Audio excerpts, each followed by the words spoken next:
जय श्री ओम नमः सिद्धे। नमो अर्हन्ताणं नमो सिद्धाणं नमो आयर्याणं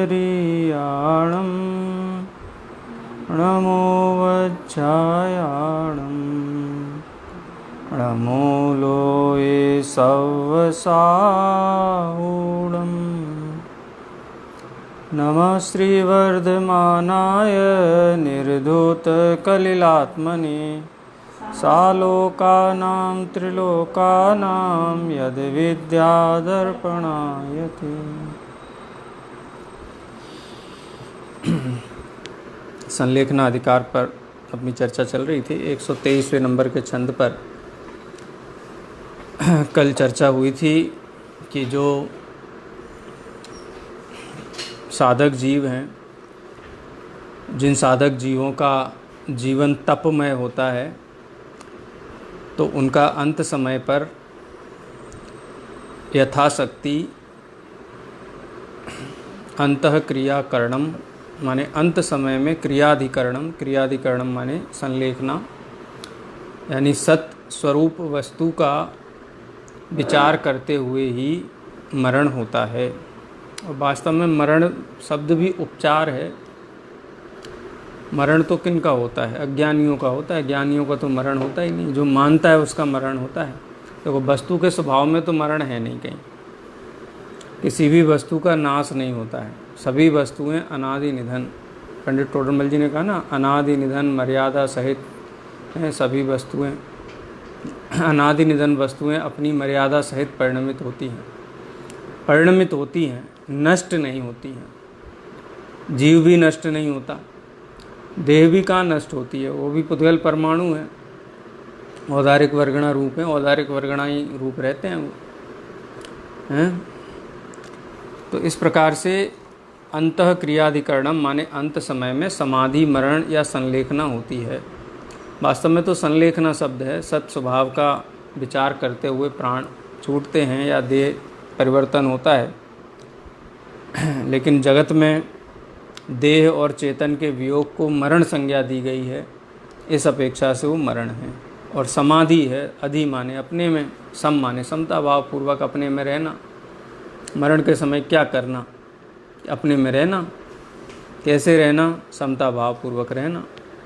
किसके बल पे रहना? कि जो जीवन भर तप किया ना, तप माने भोजन छोड़ने का नाम तप नहीं, जो तत्व का विचार किया है, तत्व के विचार के बल से परिणामों में समता भाव नहीं छोड़ना, इसका नाम समाधि मरण है। और वह यथाशक्ति करना चाहिए।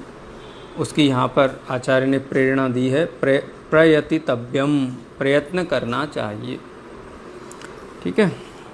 124 और 25वां छंद दोनों एक साथ आए हैं कि समाधि मरण के समय क्या विचार होना चाहिए या क्या विचार होते हैं ज्ञानी जीवों को। उन विचारों की चर्चा इसमें की गई है। साथ में नहीं, वो पुस्तक में साथ में नहीं है यहाँ पे, क्योंकि वो विषय एक जैसा है ना दोनों, इसके लिए एक एक करके ले लेते हैं, उसमें तो कोई समस्या नहीं। वो छंद पढ़ते हैं। स्नेहं वैरं संगम परिग्रहं चापहाय शुद्धमना स्वजनं परिजनमपि च क्षान्त्वा क्षमयेत् प्रियैर्वचनैः आलोच्य सर्वमेनः कृतकारितमनुमतं च निर्व्याजम् आरोपयेन्महाव्रत मामरणस्थायिने शेषम। कि जो समता भाव पूर्वक अपने परिणामों को देखने वाले जीव हैं, वो किस किस चीज़ को अपहाय माने छोड़ते हैं। किस किस चीज़ को छोड़ते हैं, है ना। अपहाय दो शब्द हैं। च माने और, माने स्नेहम वैरम संगम और परिग्रहम च, माने स्नेह, वैर भाव, संग, संग माने कुटुंब, सत्समागम नहीं, कुटुंब, परिवार, परिजन। समाधि मरण के समय परिजन भी पास में अगर ज़्यादा एकत्रित होंगे तो मोह बढ़ेगा, इसलिए परिजन ना हों, संबोधन करने वाले जीव ही हों। संगम, संगम का मतलब यहाँ परिवार से ही है, परिवार, रिश्तेदार, प्रिय, मित्र आदि सब, ये सब संगम है। और परिग्रहम, परिग्रह तो माने जो भी वस्तुएं हैं, उपयोग की वस्तुएं हैं, वस्त्र आदि हैं, क्या बोलते हैं, गहने हैं, कीमती वस्तुएं जिनका हम प्रयोग करते हैं, वो परिग्रहम। 4 वस्तुओं को यहाँ गिनाया। इनको च अपहाय, इनको छोड़ करके, स्नेह को छोड़ करके। स्नेह कैसे छूटेगा कि मैं छोड़ दूंगा स्नेह, ऐसे नहीं छूटता है, क्योंकि आत्मा की जो परिणति है उसका श्रद्धा गुण का परिणमन है अथवा चारित्र गुण का परिणमन है, वो परिणमन तो नहीं रुकेगा ना। श्रद्धा भी परिणमित होगी, चारित्र भी परिणमित होगा। तो चारित्र के परिणमन में या तो राग होगा विभाव रूप, या द्वेष होगा, या फिर वीतरागता होगी। 3 में से एक रूप तो होगा ही ना।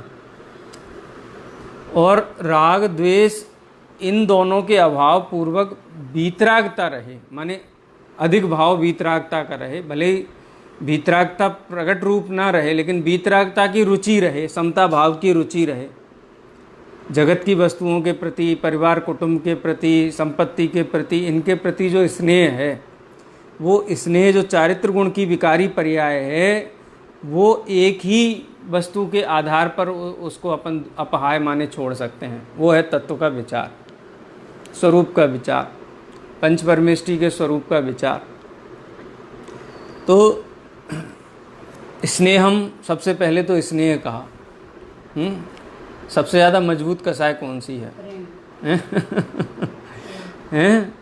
क्रोध ज़्यादा मजबूत है या राग ज़्यादा मजबूत? द्वेष ज़्यादा मजबूत है कि राग ज़्यादा मजबूत है? अरे द्वेष तो छूट जाता है बुद्धिपूर्वक। तो द्वेष कब छूट जाता है? ज्ञानी जीवों को भी किसी के प्रति द्वेष भाव नहीं होता है, बुद्धिपूर्वक द्वेष भाव नहीं। अबुद्धिपूर्वक रहे तो रहे, बुद्धिपूर्वक द्वेष भाव नहीं होता है। अणुव्रती जीवों को भी नहीं होता है, वो भी बहुत कम होता है। और महाव्रतियों के जीवन में तो इस प्रकार का कोई परिणाम, किसी के प्रति भी द्वेष भाव नहीं है। मुनि भगवंतों को तो आता है ना, मणि महल मसान कंचन कांच निंदन थुतिकरण अर्घावतारन असी प्रहारन में सदा समता धरन। किससे द्वेष करते हैं? ये महल देख करके, महल देख करके राग करते हैं कि नहीं करते हैं? और शमशान देख करके कि कितनी ख़राब जगह है, यहाँ तो 1 सेकंड नहीं रुकना चाहिए, ऐसा परिणाम भी नहीं है। कांच, मणि और कांच के बीच में ये हीरा है, ये कांच है, ये मूल्यवान है, ये रखने लायक है, कांच है फेंकने लायक है, बेकार है। कांच निंदन थुतिकरण, कोई निंदा करे, निंदा से द्वेष और स्तुति से प्रेम, ऐसा भी नहीं। अर्घावतारन, अर्घ लेकर के कोई पूजा करे, थाली लेकर के अष्टद्रव्यों से पूजा करे, चरण पखारे। नवदा भक्ति में आया ना, संग्रह करना, उच्च स्थान देना, पाद प्रक्षालन करना, अर्चन करना, ये सारे क्रम है ना नवदा भक्ति के। तो करें तो थोड़ा तो लगना चाहिए ना कि हम विशेष हैं। बोलते हैं अर्घावतारन, कोई अर्घ भी आरती भी उतारे ना तो भी कोई उसके प्रति ममत्व भाव नहीं है, उसके प्रति बहुमान नहीं है। और अच्छा आरती नहीं उतारे और तलवार चलाए तो असी प्रहारन, असी माने तलवार, प्रहारन माने प्रहार करे, तलवार लेकर के प्रहार करे तो मैं सदा समता धरन, सभी भावों में माध्यस्थ हैं, किसी के प्रति द्वेष नहीं है। 5 पांडवों के ऊपर जब दुर्योधन के मामा ने गरम लोहे के आभूषण पहनाए तो थोड़ा तो लगा होगा ना कि क्यों करते हो ऐसा, हम तो मुनि हैं, हम तो किसी को द्वेष रखते नहीं है, तो हमारे प्रति ऐसा भाव क्यों करते हो? एक क्षण के लिए परिणाम नहीं आता द्वेष का परिणाम, कि ज्ञान में नहीं आता होगा। ज्ञान में सब आता है, ज्ञान का स्वभाव ऐसा है, सब ज्ञान में आता है, सब कुछ ज्ञान में आता है, लेकिन द्वेष नहीं आता है। द्वेष क्यों नहीं आता है? वस्तु का स्वरूप समझते हैं ना, तो वो द्वेष तो हमको भी नहीं आता है। कोई छोटा अपने क्या बोलते हैं नाती पोते हों, सर पे भी चढ़ें, द्वेष आता है? छोटे तो मारते भी हैं। द्वेष आता है? क्यों? क्योंकि वो राग ने वो उसको दबा दिया ना, राग भाव ने दबा दिया। तो ऐसे ही जिनको वीतराग भाव है उनको राग द्वेष भी नहीं आता, उसमें कौन से आश्चर्य की बात है। जिन्होंने वस्तु स्वरूप के यथार्थ पने को पहचान लिया है, श्रद्धान किया है, कौन किसका नुकसान कर सकता है, कौन किसको सता सकता है, दुख दे सकता है, कि ये जो क्रिया बन रही है इसका क्या कारण है। तो क्रिया का कारण भी जानते ही है ना, पूर्वबद्ध कर्म का उदय है, इसलिए वो उदय आता है। सामने वाले का क्या दोष है, ये तो पूर्व में बांधे हुए कर्मों का उदय है, और उस उदय से हमको क्या प्रभाव पड़ने वाला है। हम तो शुद्ध बुद्ध चेतन स्वभाव आत्मा हैं। 3 पांडवों को तो उतना विकल्प भी नहीं आया, ये विकल्प भी आया होगा तो नकुल सहदेव को आया होगा। हैं युधिष्ठिर, भीम और अर्जुन को तो ये विकल्प भी नहीं आया, क्योंकि विकल्प में थे ही नहीं ना, वो तो निर्विकल्प दशा की ओर बढ़ गए थे, शपथ श्रेणी की ओर आगे बढ़ गए थे। ज्ञान में आते हुए भी ये विचार भी नहीं आता कि कर्मोदय है, मैं नित्य स्वभावी हूँ, ये सब विकल्पों के से तो पार होगा। अभी तो शुद्ध नय का अवलंबन है, शुद्ध नय का भी विकल्प नहीं है। तो इसलिए स्नेह बड़ी कसाय है और बैर छोटी कसा है, क्योंकि बैर तो बहुत पहले ही छूट जाता है, बैर तो तुरंत छूट जाता है। अरे अज्ञानी जीव भी छोड़ देते हैं, ये तो डॉक्टर भी कहता है भाई किसी से बैर मत रखो, क्रोध मत रखो, किसी के प्रति घृणा मत रखो। ये तो हर कोई कहता है ना, ये तो मैनेजमेंट वाले भी कहते हैं। कोई आपको अपशब्द कहे तो आप उसका अपशब्द मत लो, नहीं लोगे तो किसका रहेगा। कोई आपको कोई चीज़ देता है, आप उसको मत लो तो किसके पास रहेगी, देने वाले के पास रहेगी। यदि कोई आपको गाली देता है तो गाली मत लो उसकी, तो किसके पास रहेगी, उसके। ये तो लौकिक जन भी कहते हैं ना, ये तो सामान्य लोक की वस्तु है। द्वेष को तो सारा जगत बुरा मानता ही है, लेकिन कसाय के रूप में जो बहरूपिया बन करके जीव को सताता है वो तो राग है। पर द्रव्य के प्रति ममत्व भाव, जहाँ एक द्रव्य अन्य द्रव्य से अत्यंत भिन्न है, अत्यंत अभाव है, वहाँ एक द्रव्य अन्य द्रव्य के प्रति ममत्व रखे, वांछा रखे, इच्छा रखे, तृष्णा रखे, ये सबसे बड़ा पाप है। बोलो, अपने पास कोई बहुत सुंदर हार हो, बहुत महंगा, और कोई उसको बहुत प्रेम से देखे नज़र गड़ा करके, तो अपने को लगता है कि ये चुराने वाला है, लगता है कि नहीं लगता है? तो कहते हम तो अच्छे से देख रहे हैं। बोलते अच्छे से भी मत देखो तुम। हैं, अच्छे से भी मत देखो, अच्छे से देखना और ज़्यादा खतरनाक है। हैं, देखो कोई झगड़ा करे ना, उससे पीछा छुड़ाना आसान है, लेकिन कोई बहुत चिकनी चुपड़ी बातें करे, बहुत प्रेम रखे, उससे नहीं पीछा छुड़ा सकते आप। ऐसे ही राग का है, ये राग से पीछा 10वें गुण स्थान में जाके छूटता है। ये द्वेष से, स्थूल द्वेष से तो अज्ञान अवस्था में ही जीव, धर्म सम्यक्त सन्मुख जो मिथ्या दृष्टि जीव है ना, वो भी पहचानता है कसाय अच्छी नहीं है। भले ही श्रद्धा में परिणमित नहीं हुआ है, लेकिन पहचानता तो है क्रोध मान माया ये करने योग्य कसाय नहीं है। तो द्वेष तो बहुत पहले ही छूट जाता है। इसलिए आचार्य ने सबसे पहले स्नेहम शब्द का प्रयोग किया। और मरण समय सबसे ज़्यादा संकट बैर से नहीं है, स्नेह से है। उसको बुला दो, इसको बुला दो, उसको देखना है, इसको देखना है। और अच्छे अच्छे तत्वाभ्यासी जीवों को भी ये तकलीफ होती है, और उसको बुरा नहीं समझा जाता है, लोक में प्रशंसा की जाती है, कहते हैं कि तुमको बहुत याद किया। तो अच्छी बात है कि बुरी बात है? याद किया, ये हित की बात है कि अहितकारी बात है? हितकारी तो नहीं है। याद किया तो याद नहीं करना चाहिए था धर्म की आराधना की। कहीं ना कहीं तत्व ज्ञान में, कहीं ना कहीं अभ्यास में, कहीं ना कहीं कुछ ना कुछ कमी रह गई कि राग नहीं टूट रहा है। राग भी टूटना चाहिए, बल्कि राग ही तोड़ने पर सारा बल होना चाहिए। स्नेहम वैरम, बैर भाव, बहुत से जीव ऐसे हैं बैर भाव भी नहीं छोड़ते हैं। मन में बैर भाव, ये तो मरण के समय क्या, जीवन के किसी भी समय बैर भाव रखने योग्य नहीं। किसका अहित है? बोलो, हाथ में अंगारा पकड़ के रखो आप, हैं कोयले का अंगारा है ना, पकड़ के रखो आप, पकड़ के रखो, किसकी हानि है? हाँ, हमको ही ज़्यादा तकलीफ है ना, हम ही ज़्यादा वेदना भोगते हैं ना उसकी, कौन वेदना भोगता है? खुद ही भोग। अरे अंगारे से जला हुआ तो वो तो ठीक हो जाता है, लेकिन ये बैर भाव ऐसा है कि जन्म जन्मांतर तक पार्श्वनाथ भगवान का देखो, ये दोनों भाई भाई थे, लेकिन बैर भाव हो गया तो कितने भावों तक बैर भाव। चलो वो भी एक तरफा। पार्श्वनाथ भगवान के जीव ने कभी बैर भाव नहीं रखा, एक समय के लिए भी नहीं रखा, लेकिन उस जीव को बैर भाव है निरंतर, एक भाव के बाद दूसरे भाव, दूसरे भाव के बाद तीसरे भाव, तीसरे भाव चौथे भाव, कभी सर्प बने, कभी सिंह बने, कभी देव बने, लेकिन बैर भाव नहीं छोड़े, निरंतर बैर भाव रखे। तो ये बैर भाव भाव भावों तक चलता है। किसी व्यक्ति के प्रति द्वेष भाव आता है, बिना किसी अकारण आता है, तो तत्व विचार करके तत्काल छोड़ने योग्य। समझना चाहिए कि भवांतरों का द्वेष है, ये पिछला चला आ रहा है। अगर किसी के प्रति सहज द्वेष भाव है तो समझ लो कि इसकी आयु बहुत लंबी है।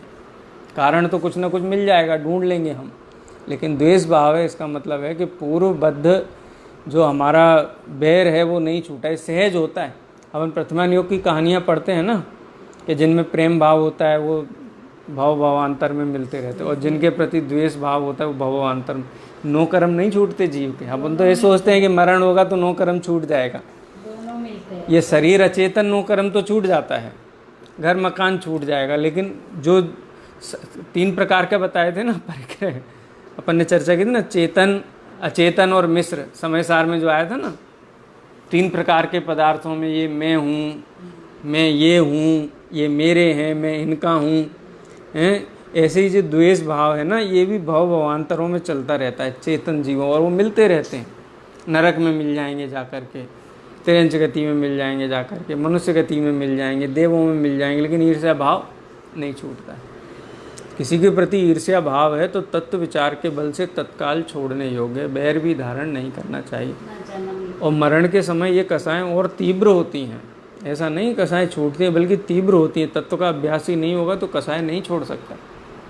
तत्व अभ्यास के बिना स्नेह, बैर, परिग्रह ये नहीं छूट सकते हैं। चाबी ढूंढेगा, चाबी दो, चाबी नहीं देगा किसी को, अथवा देगा तो कहेगा चाबी देनी है, बुलाओ उसको, इसको देनी है, तुम ये ले लो, तुम ये ले लो। बनाते हैं ना आटा का कुकड़ा, आप क्या बोलते हैं, मुर्गा बनाया उसकी माँ ने, और मर के कितने वो माँ और बेटा कितना वो बकरा बना, भैंसा बना। एक वो है ना आटे का मुर्गा करके एक कहानी है, खाली संकल्प किया, आटे का मुर्गा बना करके उसका वध करके संकल्प किया। कितना 10 से 15 वो साथ माँ और बेटा दोनों तलाए, कपाए, कटाए, इतना बहुत असाता स्टोरी पढ़ी तभी से मेरा मन बदल। असाता वेदनी कर्म का कितनी स्थिति, 30 कोड़ा कोड़ी सागर है ना, एक समय का अनुमोदना, बच्चे का अनुमोदना माने की, तो उसके साथ वो भी इतना एक समय में बांधे हुए अनंत पुद्गल परमाणु अनंत समयों में उदय में आते हैं। प्रेम बस ना, बच्चे के प्रेम था तो प्रेम बस, कितना जन्म। बड़े पंडित साहब कहते हैं ना, द्रव्य दृष्टि से देखो सबको। किसी को बच्चा देखोगे ना तो उसको पाप में प्रेरित करोगे, जीव देखोगे ना तो पाप में प्रेरित नहीं करोगे। रात को बालक मांगे, भोजन मांगे, मुझे कुछ खाना है दो, अरे बच्चा है दे दो, दे दिया। धीरे धीरे धीरे धीरे वो इसी प्रकार से बड़ा होगा, संस्कार पड़ेंगे, वो कहेगा, निर्भय हो जाएगा, पाप के प्रति करता रहेगा, और पाप बंधेगा तो कहाँ जाएगा, हैं? प्रतिकूल परिस्थितियाँ ही मिलेंगी ना उसको। तो अपन ने हित किया कि अहित किया? हमने एक समय की कसाई की पूर्ति के लिए उसको पाप के मार्ग में आगे बढ़ा दिया, उसका भी अहित होगा और अपना भी अहित होगा। ऐसा तो आता है ना, नरक में ऐसे जीव मिलते हैं, ऐसे माता पुत्र मिलते हैं कि जो माताएं अपने पुत्रों के दोषों को पोषित करती हैं, सदाचार की प्रेरणा नहीं देती हैं, असदाचार के मार्ग पे आगे बढ़ाती। जब मिलते हैं तो पुत्र को देख करके यही आता है अवधि ज्ञान को, अवधि ज्ञान के ये मुझे आपके मार्ग में इसने ही लगाया है, इसी ने मुझे नहीं रोका, इसीलिए वो बैरभाव रखते हैं, वहाँ भी करते हैं। माता ये सोचती है कि मैंने इसके चक्कर में पाप किया, पुत्र ये सोचता है कि इसने मुझे पाप करा है। वो परस्पर, क्योंकि वो तो कृष्ण लेस्या वाले जीव हैं, द्वेषी आता है, वो द्वेष भाव में मरते कटते हैं। तो वास्तव में अविवेक पूर्वक किया गया प्रेम कितना घातक है है ना ख्याल में। तो वैर नहीं रखना चाहिए, संग, ये तो सबसे बड़ा संकट है। अगर डॉक्टर समाचार दे देना कि बस अब 2 दिन 4 दिन 10 घंटे 8 घंटे, तो तुरंत फ़ोन खड़खड़ा के तुम भी आ जाओ, तुम भी आ जाओ, तुम भी आ जाओ पूरे कॉन्वर नहीं राग हो रहा हो ना तो राग हो जाए किसी ने बड़ी कोशिश करके मेहनत करके उपवास रखा हो और उसी दिन घर में व्यंजन बनने लगे तो क्या होगा उसका।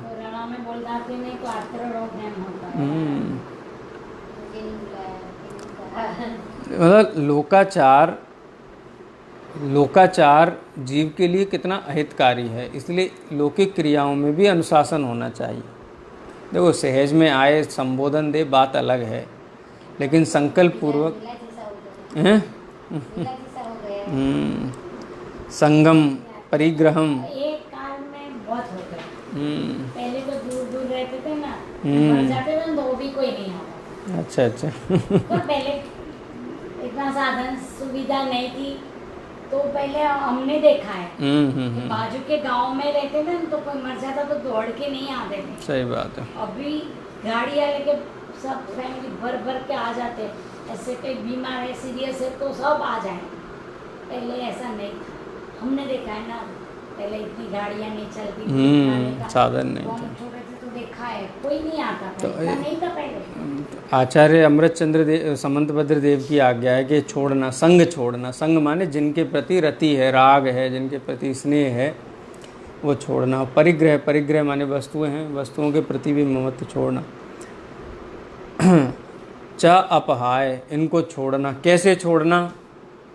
शुद्ध मना माने बिना किसी कांक्षा के, अभिलाषा के, स्वर्ग मिल जाए इसके लिए, गति सुधर जाए इसके लिए, शुद्ध मना।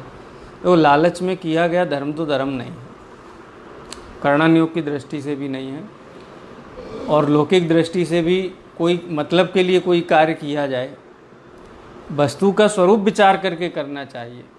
हैं किसके प्रति स्नेह करें? सब जीव तो स्वतंत्र है, अनादिकाल से ऐसे ही परिणमन चलता है। मरण कोई नई घटना तो नहीं है, कितनी बार किया जीव ने, गिनती है कोई? जन्म मरण तो अनंतों बार किया, कोई नवीन घटना तो है नहीं। और जीर्ण शीर्ण देह को छोड़ करके, उसमें आता है ना समाधि मरण का जो प्रकरण है कि ये जीर्ण शीर्ण शरीर छूटेगा तो नया शरीर कैसा मिलेगा? शरीर तो उत्तम ही मिलने वाला है ना हैं, जीर्ण शीर्ण तो नहीं मिलेगा, तो देह का भी क्या शोक करना है बताओ। इसलिए परिग्रहम च अपहाय, इनको छोड़ना। कैसे? शुद्ध अंतस्थल से छोड़ना। किसी भी प्रकार की वांछा से तो मलिन हो जाता है समाधि मरण। वांछा, कांक्षा, अभिलाषा, इनसे तो समाधि मरण मलिन हो जाता है। किसी को ऐसा संबोधन नहीं देना कि तुम स्वर्ग में जाओगे, अच्छे से मरण करो, गति सुधर जाएगी, गति सुधर जाएगी। अरे गति नहीं, तुम त्रिकाली ध्रुव आत्मा हो, बस इतना विचार रखो। इसका नाम है शुद्ध मना। स्नेहम वैरम संगम च परिग्रहम अपहाय। अपहाय माने छोड़कर, शुद्ध मना माने बिल्कुल निकांक्षित हृदय से। और क्या कहा देखो, सभी किसी के प्रति यदि कोई मन में भाव रह गया हो तो कह करके वो भी शांत कर लो, निकाल दो। भाई हमारी कोई भूल चूक है, क्षमा। और हमारे मन में किसी के प्रति कोई भी द्वेष भाव,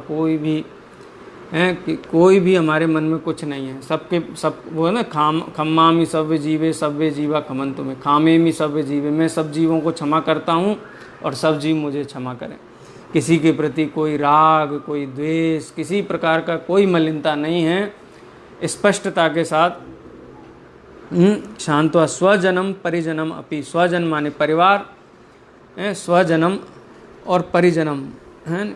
स्वजन माने, स्वजन का मतलब होता है परिवार के लोग, परिजन माने होता है गांव के लोग हैं। स्वजनम माने अपने परिवार, कुटुंबी, रिश्तेदार, ये सब स्वजन कहलाते हैं। और परिजन माने जहाँ हम रहते हैं, जिस परिकर में रहते हैं, जिस क्षेत्र में रहते हैं, गांव के लोग। पहले तो बहुत वो रहता था ना, गांव के लोग सब एक दूसरे के साथ रोज का व्यवहार था, एक दूसरे पर आश्रित थे हर चीज़ के लिए।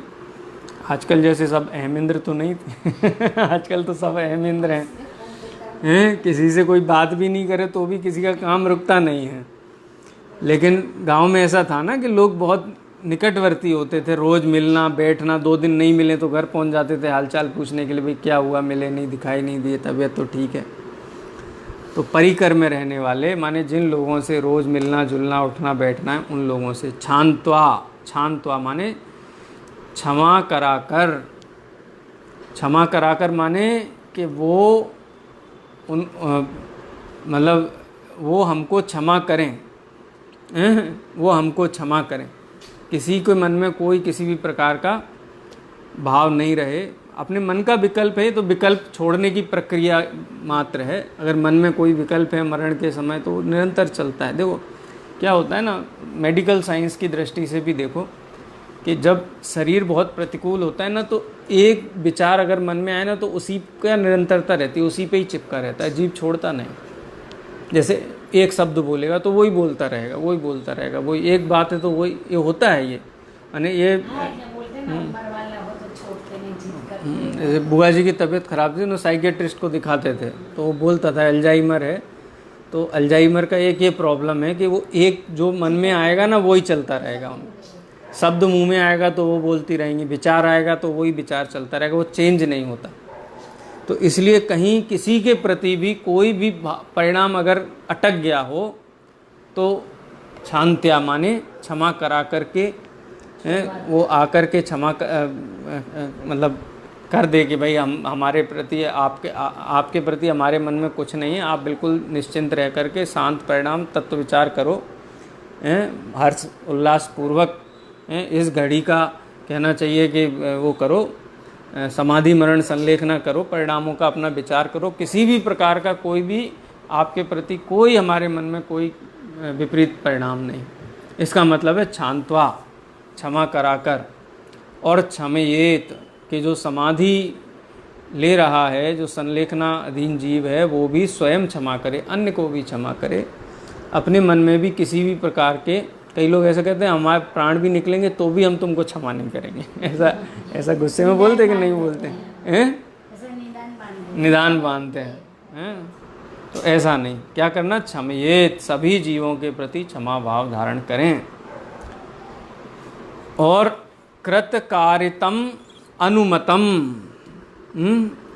सर्वम एनह, एन शब्द का मतलब होता है पाप, एन हीन तन छीन। वो पंडित टोडरमल जी ने एक स्तुति लिखी है ना, वो ऐसे छंद जो बनाते हैं ना अंत तक। एन माने होता है पाप। कृत कारित अनुमतः माने कृत माने स्वयं करे, अन्य से कराए या अनुमोदना से, सर्वम सर्व प्रकार के, एनह माने पाप को, निर्व्याजम और पाप का भी कैसे करे, निर्व्याजम बिना किसी व्याज, व्याज माने होता है कपट, छल के, मन में किसी प्रकार का छल कपट रखे बिना। छल कपट क्या है, पाप का फल चाहना, ये पाप छोड़ने का फल चाहना, इसके बदले में क्या मिलेगा, पाप छोड़ेंगे इसके बदले में क्या मिलेगा, ये वांछा है ना, इसको बोलते हैं व्याज, छल कपट को। और निर्व्याजम माने बिना किसी कांक्षा के, बिना किसी कपट के, बिना किसी अभिलाषा के, सर्वम एन समस्त पापों को छल कपट रहित होकर के, आलोचना पूर्वक, आलोच्य आलोचना करके, आलोच्य दो, आलोच्य शब्द का क्या अर्थ होता है, संस्कृत की धातु है लुक धातु है। लुक माने होता है देखना, संस्कृत में, इंग्लिश में भी लुक होता है, LOOK होता है, संस्कृत में भी लुक धातु है। कहते हैं कि संस्कृत से ही कई शब्द निकले हैं, भ्रातृ से ब्रदर, पितृ से फादर, मातृ से मदर, ये सब संस्कृत से निकले हुए शब्द हैं, ऐसा कहा जाता है। तो यहाँ पे आलोच्य शब्द आया, लुक धातु है, लुक माने देखना, और आलोच्य माने भली भांति देखना। अपन आलोचना करते हैं ना, आलोचना का मतलब क्या है, आलोचना का मतलब ये है कि सुबह से लेकर के शाम तक हमने जो भी कार्य किए हैं, जो भी परिणाम किए हैं, उनको भली भांति देखना। देखेंगे तो क्या होगा, देखेंगे तो समझ में आएगा कि ये ठीक था कि गलत था। यदि गलत था तो दोबारा न करने का संकल्प करना, तो उसका प्रायश्चित्त लेना, और करने योग्य कार्य था तो उसमें और वृद्धि करना है। आलोच्य माने भली भांति देख करके, आलोचना करके। आमरण स्थायी, और कब तक करना है ऐसा कार्य?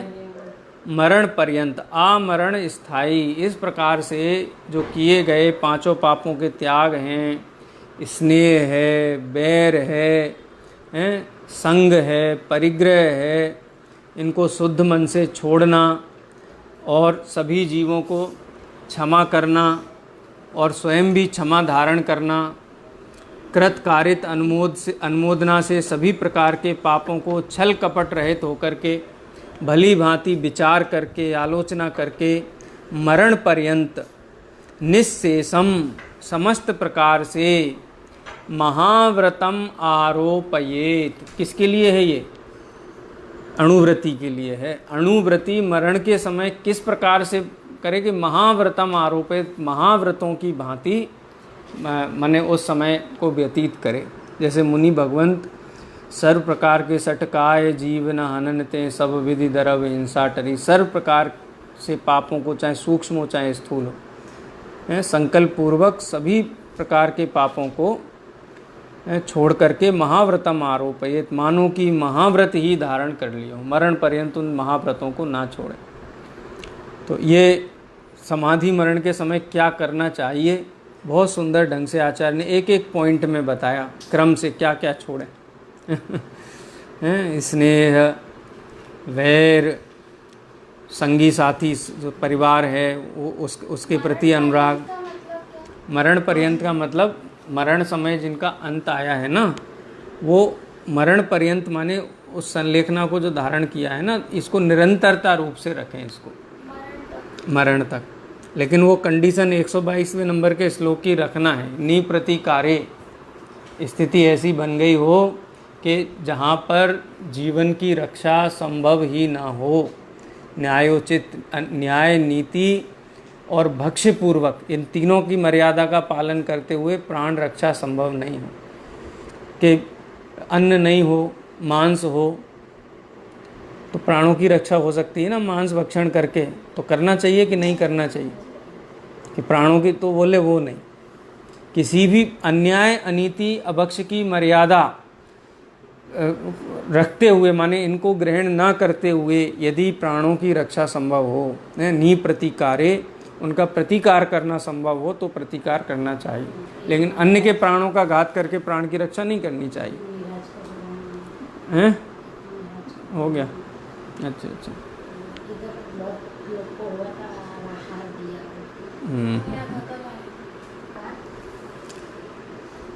तो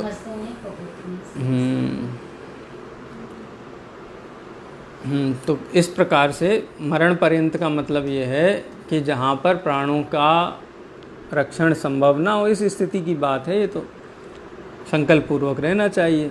मरण पर्यंत माने अपने परिणामों को ना बिगड़ने दें, ठीक है। मरण पर्यंत माने मरने की भावना नहीं भानी है कि जल्दी मरें तो जल्दी अन्न जल का त्याग कर दिया, प्राण नहीं छूट रहे, जल्दी छूटें जल्दी। अरे अपने तत्व विचार तत्व अभ्यास में ही उपयोग को रमाना है बस।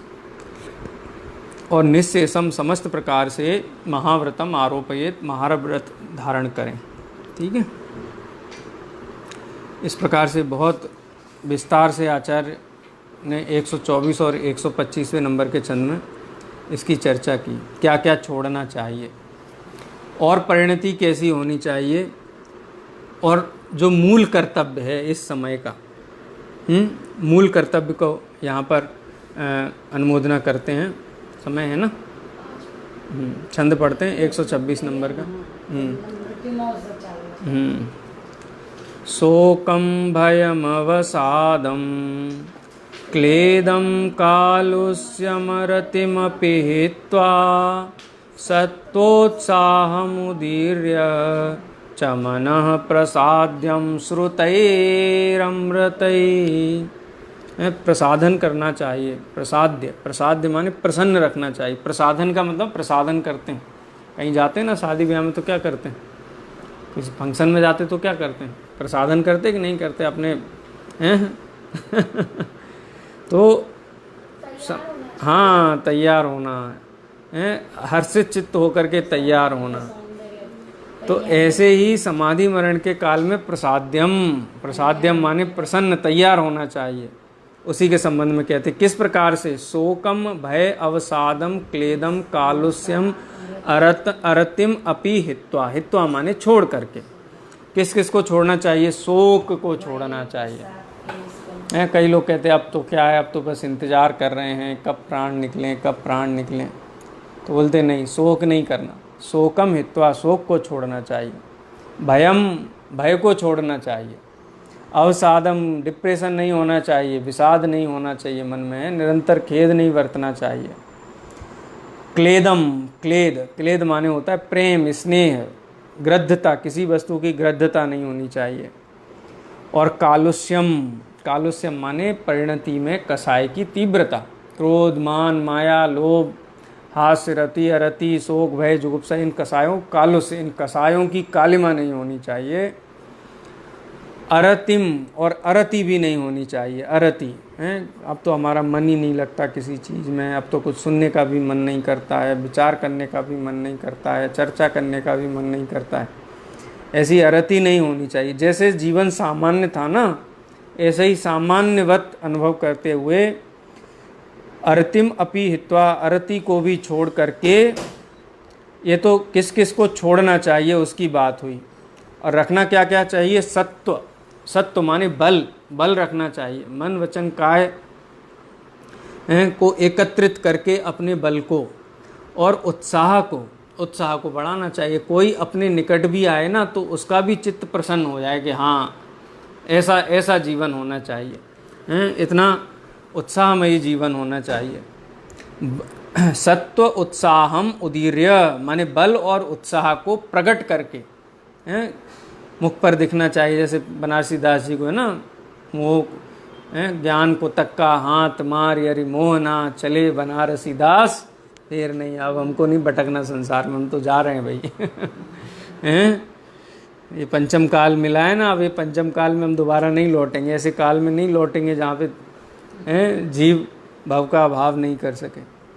तो अत्यंत सत्व और उत्साह पूर्वक उदीर माने इनको प्रकट करके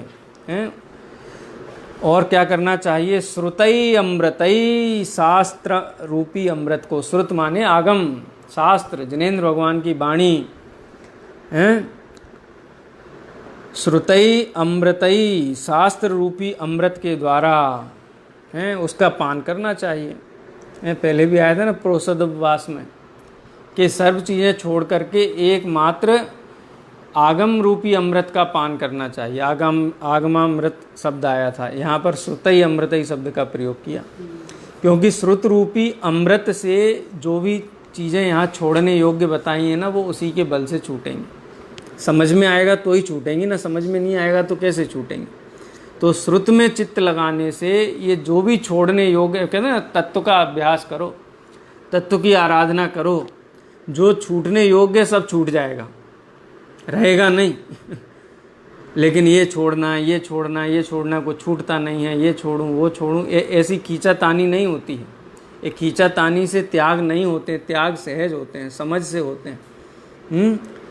इसलिए श्रुत रूपी अमृत का पान करके अपने चित्त को प्रसन्न रखना चाहिए। और जब चित्त प्रसन्न रहता है तो शोक नहीं होता है, भय नहीं होता है, अवसाद नहीं होता है, अरति नहीं होती है, कसायों की कलशता नहीं होती है, चीज़ों के प्रति ग्रद्धता नहीं होती है।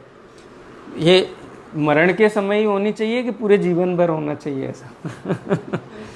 ये वास्तव में this is not the science of, हाँ ये मरने का विज्ञान नहीं है, ये जीने का विज्ञान है कि मरण भी जीवन तो रखो, मरण को भी मरण जैसा मत करो। पूरा जीवन भर मरता रहेगा तो अंत में मरेगा ही, और पूरे जीवन भर जीता रहेगा तो मरण के समय भी जीता ही रहेगा, मरेगा नहीं, है ना ख्याल में। इसलिए श्रुत रूपी अमृत का पान करके उससे चित्त प्रसन्न रहेगा तो कोई भी इस प्रकार के परिणाम मन को छू ही नहीं सकते हैं। बहुत उत्साह के साथ में आचार्य भगवंते कहते हैं कि श्रुत रूपी अमृत से मन को प्रसन्न रखो। उसमें आता है ना, आज आचार्य पूज्यपाद का समाधि तंत्र का श्लोक है, कि अपने मन रूपी बंदर को शास्त्र रूपी वृक्ष पे चढ़ा के रखो, हैं शास्त्र रूपी वृक्ष पे चढ़ा के रखो। क्यों? क्योंकि नहीं तो कहाँ भागेगा, कसायों में भागेगा, इंद्रिय के विषयों में भागेगा, पाप में भागेगा। ये शास्त्र में लगा दो, यही रहे कि अरे ये लिखना है, ये पढ़ना है, ये सुनना है, समझना है, विचार करना है, कहीं आएगा ही नहीं, अवकाश ही नहीं आएगा, हैं। और कहीं सामने कोई प्रवृत्ति ऐसी होगी तो तुरंत यही आएगा ना, दिमाग में तो 24 घंटे यही चलता है, तो कोई कुप्रवृत्ति होगी नहीं। चलते चलते भी देखेगा घास है, इधर नहीं जाना, इधर से चलो, हैं, इधर फूल पड़े हुए उन पे पैर नहीं रखना, हैं। माने जीवन शास्त्र अभ्यास के कारण कदम कदम पर मर्यादित हो जाता है। आदमी हर समय विचारशील रहता है, विवेकी रहता है। इसलिए श्रुत रूपी अमृत से मन को प्रसन्न रखो, कोई नेगेटिविटी आएगी ही नहीं। और जब नेगेटिविटी नहीं आएगी तो कोई भी मरण होगा ही नहीं। मरण मानेगा तो मरण होगा ना। बहुत सुंदर चर्चा है। अभी तो बहुत आचार्य ने पूरा जी भर के समाधि मरण की चर्चा की है।